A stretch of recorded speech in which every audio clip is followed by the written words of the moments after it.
stories. We're all gonna die. Stories keep her asleep. Stories of fear and suffering and death are like sweet lullabies to her. If you want the most extreme bass for the lowest price possible, look no further. These are one of the most powerful sealed subs on the market, and when it comes to bass that leans on the extreme side of things, they are also one of the lowest priced as well. Let's cover what makes these one of the best on the market in today's review of the JTR RS2 sealed subwoofers. I'm Barrett, this is Spec of Tech, welcome to the channel. I recently unboxed 3 of the JTR RS2 subwoofers after selling my Funk Audio and Harbottle Audio subwoofers. In today's review, we're going to talk about the price, specs, build quality, performance and sound quality, and of course there will also be some demos of the JTR RS2s. I've had multiple 24-inch subwoofers in my room before that were also incredibly powerful, but I sold them for these JTRs. Today we will find out if these JTRs are the one for me. Will these be a long-term stay in my system? Stick around for my final thoughts to find out. But I also want to show what a great value these are, even though their current price is $44.99 US at the time of this recording. I will show you some room measurements between the JTR RS2s, the Funk Audio 24E, and the Harbottle Audio C24 subwoofers and compare them, both of which cost more than the JTR RS2. So I took the measurements in the exact same spot in the room without any room calibration, so it will give a pretty good indication of the output capabilities in my room. If you guys want to find out the anechoic measurements, then you can always check them out on Database as well as the Harbottle Audio website. I know I'm probably getting some weird looks when I said the price of $44.99 because when I opened this video I had mentioned getting extreme bass at the lowest price. Well, the fact of the matter is, guys, that if you want bass at this level, you do have to pay a little bit more for it. I know that $44.99 is not a low cost, but it is when you consider the amount of bass that you're getting with these subwoofers. So what does that price tag buy you? Well, it buys you a sealed subwoofer with dual 18-inch high excursion, high performance drivers that is powered by a speaker power amplifier at 4,000 watts RMS. The enclosure measures only 40 inches high, 21 inches wide, and 18 inches deep, which may not seem that small, but again, when it comes to extreme bass, it isn't easy to obtain in a small enclosure. So these are incredibly manageable for the amount of output as far as size goes. I'm not going to go into too much detail regarding the specs. If you want to know the specs, feel free to check out my unboxing video where I did cover some of the connections and the amp and the adjustments, etc. I'll link that in the top right hand corner of this video. We do have a lot to cover in this video as is. So for this video, let's just say that you can connect this subwoofer with either RCA or XLR, and there are plenty of adjustments on the rear of the amplifier for those that would like to integrate this subwoofer by hand. Before we get into the build quality, if you do enjoy amazing audio, why not subscribe, tick the bell icon if you do, and please take just 1 second to hit that like button. Alright, let's move on to the build quality of these dual 18-inch units. Starting with the Baltic Birch enclosure that is 18mm, 13 ply, and void free, which makes this more rigid and stronger than your typical MDF enclosure. Baltic Birch is also more expensive than MDF, so it's good to see that JTR is using more premium materials for the build of this subwoofer. The finish is a textured matte black paint that has a nice basic look. It isn't exactly a luxury finish, but that isn't what this subwoofer is all about in my opinion. This subwoofer looks good, but with a more utilitarian appearance. As you can see in the pictures here, it still adds a nice, intimidating aesthetic to my system though. Where JTR added a little bit of flash or aesthetic appeal is with the drivers. The drivers themselves are a pretty standard looking 18-inch driver, but JTR added a slick looking carbon fiber dust cap just to add a little bit of eye candy. The drivers seem to be incredibly robust, and there is no reason to question the quality of them. They are powerful and handle wattage incredibly well. And speaking of wattage, the 4,000 watt speaker power amplifier can sure dish it out.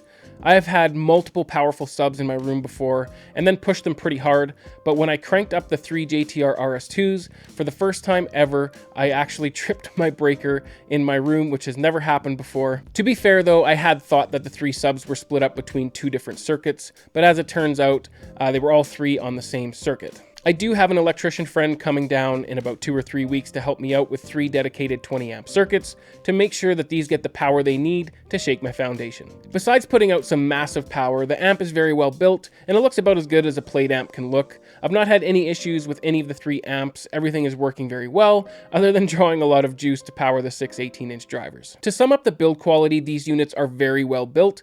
There's nothing that gave me any indication that JTR cut any corners when it comes to building them to stand the test of time. To sum up the looks, Well, they look good. They are a utilitarian design that I said earlier, but they still have a great intimidating appearance. I'm very proud to show them off at the front of my room, and it's a shame that one of them is actually behind my main listening position, but I do love the output of a near-field subwoofer. And speaking of output, these subwoofers provide some intense output that isn't just loud, but also high quality and clean. But don't just take my word for it, check out these demos. I can't crank them anywhere near their potential until I get the electrical work done in my room, so keep that in mind. I am holding them back quite a bit for these demos.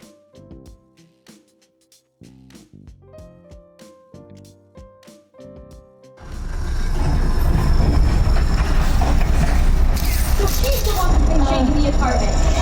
And he doesn't get a story. We're all gonna die. Stories keep her asleep. Stories of fear and suffering and death are like sweet lullabies to her.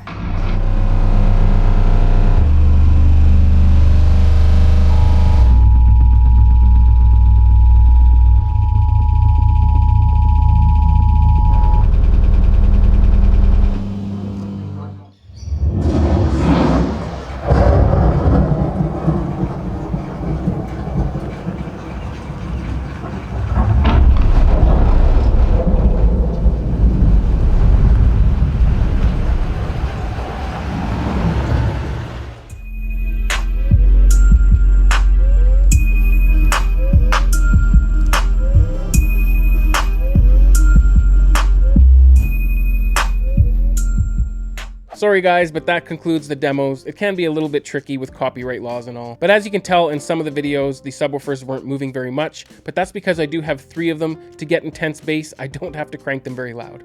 But before we get into some of the RU measurements, I will try to explain my impressions of the performance and the sound quality. The output of these sealed subwoofers is truly something to behold. I have a difficult room to pressurize. I just did some measurements the other day to refresh my memory on my room, and it's 25 feet long, 17 inches wide, and 8-foot ceilings.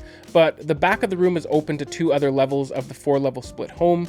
So to accomplish extreme bass in this room, I need some extreme subwoofers, and since adding these 3, this is exactly what I was looking for with my bass response. They are incredibly impactful and can shake the room to the levels that I desire. I have had some super powerful subwoofers in my room before, but never 3 of them at the same time. When I only had 2 of the JTRs hooked up, I was finding new rattles in my room that I've never heard before with the Funk or the Harbottle subwoofers. I feel as though the JTR subwoofers have a slightly better kick to them. I believe they hit a little bit harder, which makes a little sense because when I measured them with RU, they seem to peak a little bit more in some of the hard-hitting frequencies than the Harbottle C24 did. But it isn't just about output, they are also clean and detailed with their bass presentation as well. The quality of bass is very well done and provides a thick, impressive sound field. They provide room-shaking, intense, tactile response bass for movies, but can blend in with your speakers and provide clean musical bass when they need to as well.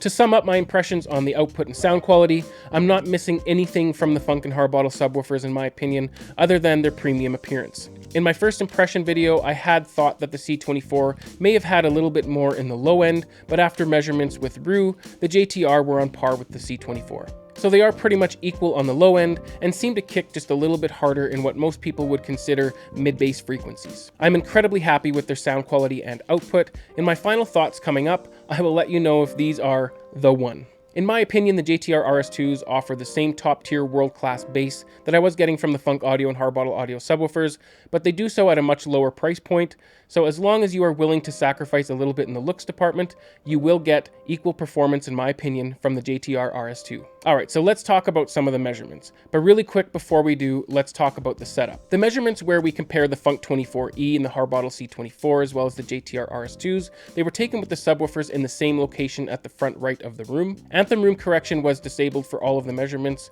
but there is one caveat. The Funk and Harbottle subwoofers do have customized internal DSP, so they were both placed in their flat EQ setting for these measurements, but when you look at the response, they are all very close when it comes to the shape of the peaks and the nulls. The 24E did not have an option to set the EQ to no EQ. The C24 does have a no EQ option, but that option actually does have some EQing, so no matter how you look at it, there was some EQ. That is one of the reasons I chose to put them in the flat EQ.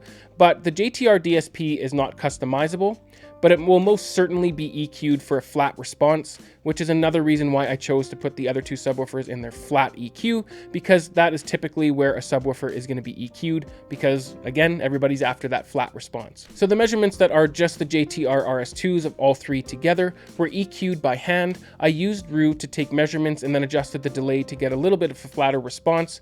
I was going to use my mini DSP to set all three of them up, but then I found out that the Anthem AVM 90 is going to start shipping in mid-March, and it can independently EQ up to 4 subwoofers. So I placed my order for the AVM 90, and I will use that to EQ my multiple subs instead of the mini DSP. But in the meantime, the measurements I made by hand seem to be okay. They're far from perfect, but are much better than what they were without the changes in the delays. Okay, so let's get into these measurements. All right, so starting off with the measurements of the JTR RS2 in the right-hand corner, and then the C24 in the same spot.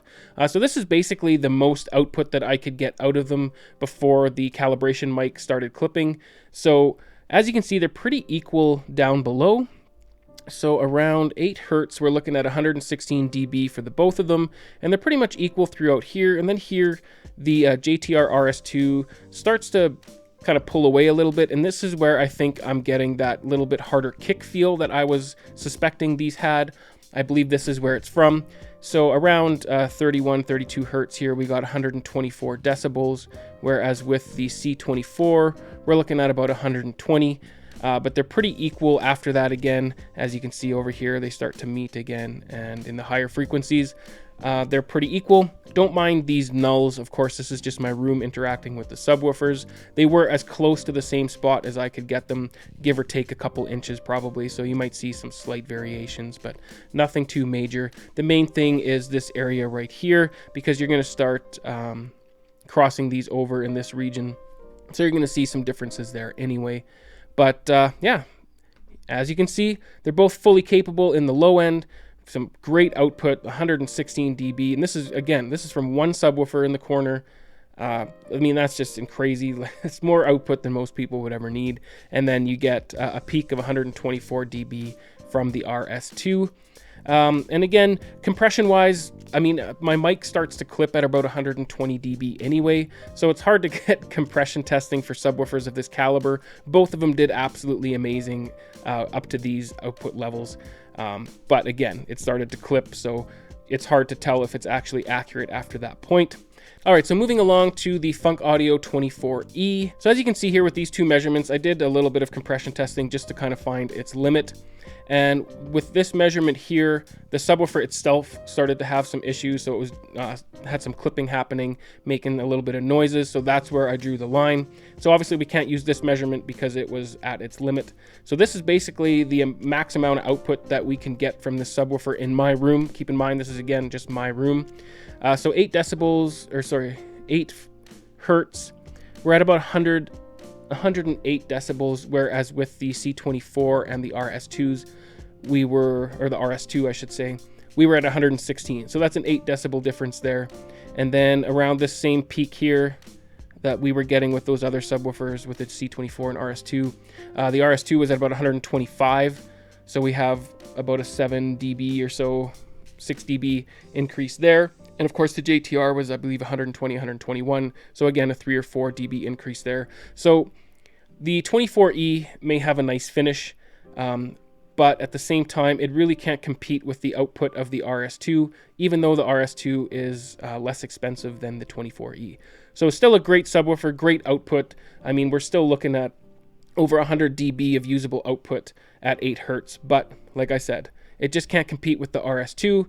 When it comes to price for performance, the RS2 definitely takes the cake there.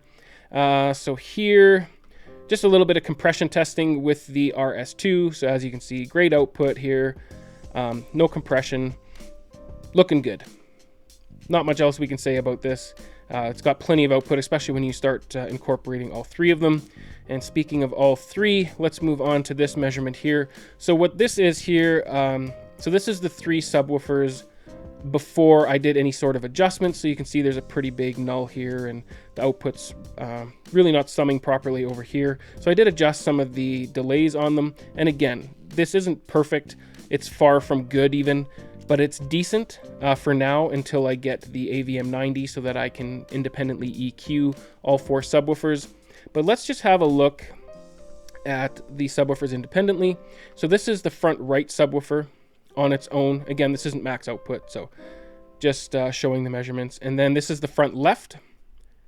And then this is all 3 of them together before I did any sort of adjustments. So as you can see, there's lots of kind of nulls in this area here. So I'm hoping that the AVM90 can clean that up. And then this was the adjustments that I had made. So it's a little bit flatter. Again, not great, but not too bad.